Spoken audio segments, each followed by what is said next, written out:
prepared for this. Incoming! T-minus 3, 2, 1. Go for ignition. So this is a pretty crazy ride, this movie. What were your initial thoughts on reading the script? That it would be a pretty crazy ride. I mean, I know Roland Emmerich, I know his movies. I know that people love these kinds of disaster movies. They love to imagine what would happen if this were happening. We love to see ourselves as humans in these circumstances and see how we would, figure our way through it. So that's what I felt. I knew it would be another Roland Emmerich spectacle, and I think he's a director that does these movies so well.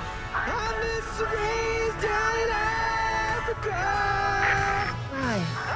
Oh my God.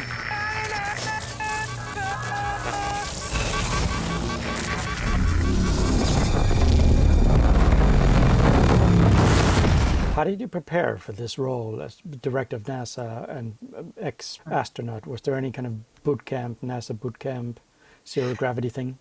Well, luckily for me, I had played an astronaut in a television series I did about 5 years ago called Extant. So I did a lot of research back then. So I didn't really have to do it over again. I did a zero gravity flight back then. I talked to countless astronauts, learned so much about NASA, more than I probably needed to know.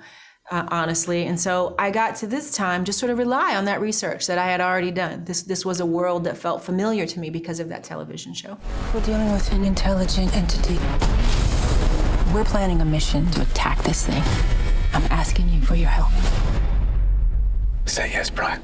What I love about Roland and what's different about Roland is he's got this huge imagination. You know that Roland is going to create a world that's bigger than anyone can possibly imagine. That's what he does so well. And I watched him sort of navigate this world and sort of work with us as actors because we had nothing to really look at. We were just looking at green and blue screen all the time. And so he was always having to tell us what was in his mind and what we would see, what would be made possible with special effects. And so it was just interesting to watch how he, tried to always convey what was in his head, but he never quite really did. I think his imagination was even bigger than what he could actually explain half the time.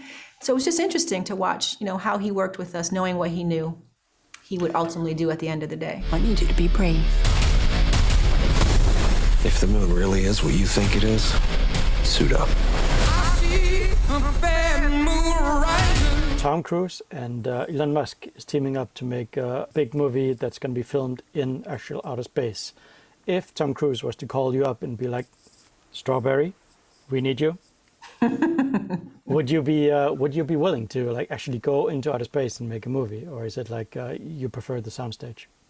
Yeah, not right now. I've got two little kids that heavily depend on me and need me, and so no, I don't think right now I would take a risk like that to go to space just to make a movie. Let's go, you son of a...